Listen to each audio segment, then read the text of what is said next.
Tonight's other major story, the explosion of COVID cases across America. The U.S. for the third day in a row reporting record numbers. The country now averaging more than 316,000 new cases per day.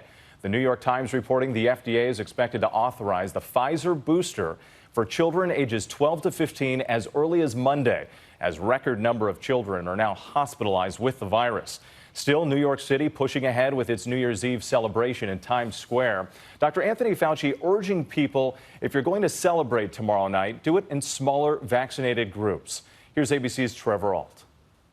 Tonight, a record number of children are going into the hospital with COVID, 380 a day. Now more boosters are likely on the way. The New York Times reporting the FDA is expected to expand Pfizer booster shots to 12 to 15-year-olds as early as Monday. And this news comes as a trio of new studies further show the vaccines are both safe and effective for children.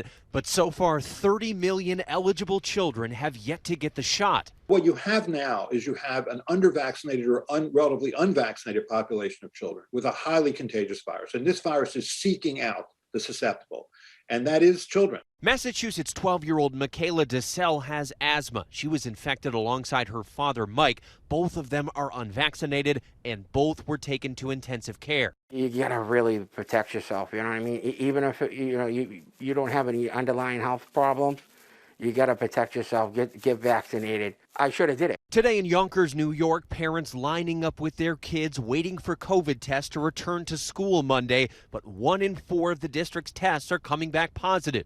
We want our kids in a classroom setting. We want them learning, and but at the same time, we have to do so in a safe manner. Today, the national case average climbing past its already record-breaking heights to a staggering 316,000 a day. Health officials say all indicators point to Omicron likely being a more mild variant than Delta, but with so many infections, some hospitals are still being pushed to the edge. We're hearing Omicron is milder, but is it really? This Omicron surge is causing a swift escalation in admissions. We've tripled our admissions in the last week, and these are very sick people. The CDC now telling Americans to avoid cruise travel even if you're vaccinated, now tracking more than 90 ships after a string of outbreaks. And Dr. Fauci urging people to avoid larger New Year's gatherings where you don't know people's vaccination status. That would be a risky situation that I would recommend against.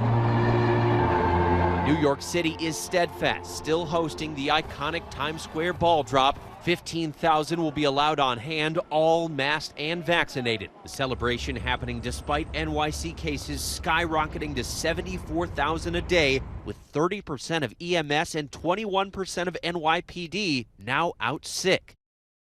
The city hit hard once again. Trevor Ault joins us now right here in New York. And Trevor, you're also learning more from a new study showing the effectiveness of the Johnson & Johnson booster shot against Omicron.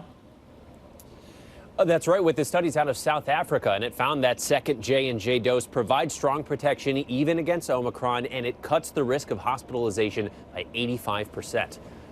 Encouraging news there. Trevor, thank you.